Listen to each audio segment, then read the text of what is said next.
Welcome to the James Webb Telescope documentary.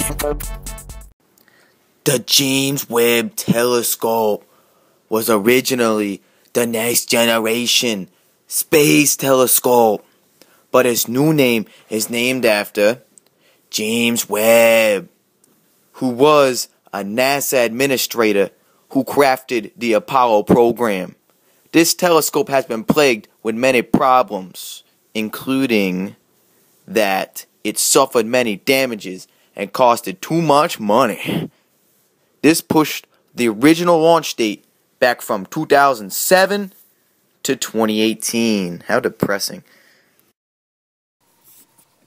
Okay, first off, there's a segmented primary mirror.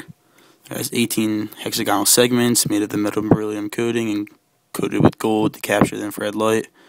There's also a secondary mirror, or reflects the gathered light from the primary mirror into the science instruments.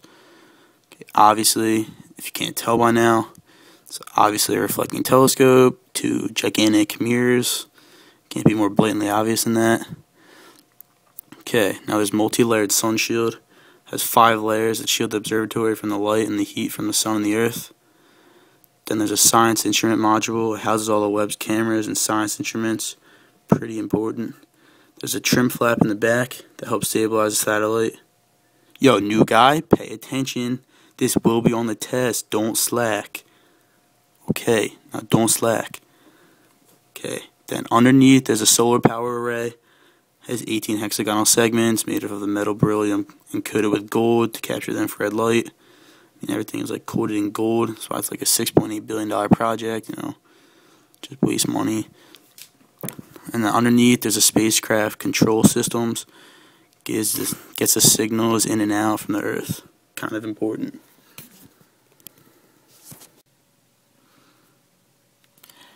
Okay, now for the underside of the James Webb Space Telescope.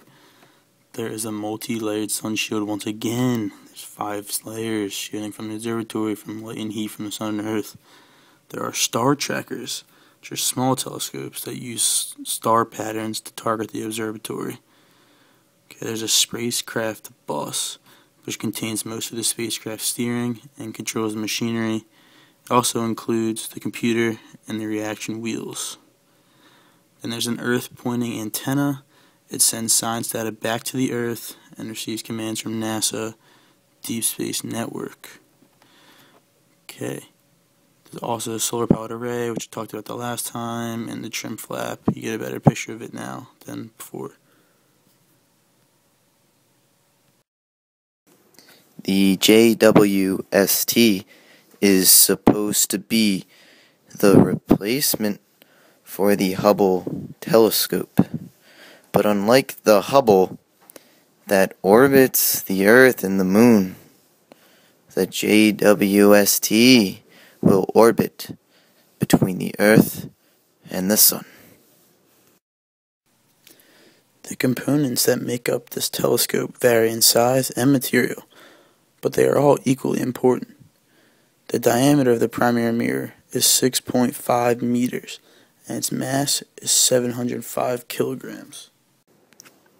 The segmented primary mirror is composed of 18 primary segments made of beryllium and lined with gold in order to view the infrared part of the light spectrum. The aperture of this mirror is 25 square meters.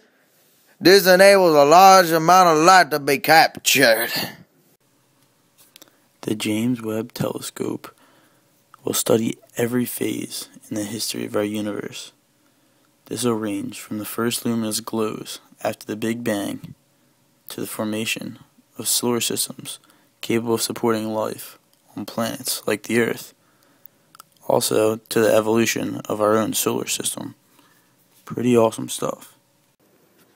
The instruments on the James Webb are as follows: the NIR cam, the MIRI, or MIRI, the NIR spec, the NIRI SS, and the FGS. How wonderful. These important parts of the telescope are near and mid infrared and visible light cameras, long slit and multi-object dispersive spectrographs, and a field guidance system. An Ariane rocket, similar to the one shown, will be used to carry the Webb telescope into space. Pretty boss. Okay, the field of view is up to 95% at its poles, but in between those poles is almost deadly accurate. It's almost perfect. So it's almost capturing the light of the entire sky. The resolving power of the James Webb will theoretically be 0.002 arc seconds, and the actual resolving power is not yet confirmed. It's due to the unfinished nature of the project and its components.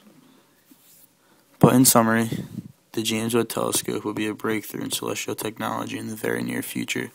The large telescope will further extend the world's knowledge of the universe with its increased visibility in the infrared region of the electromagnetic spectrum.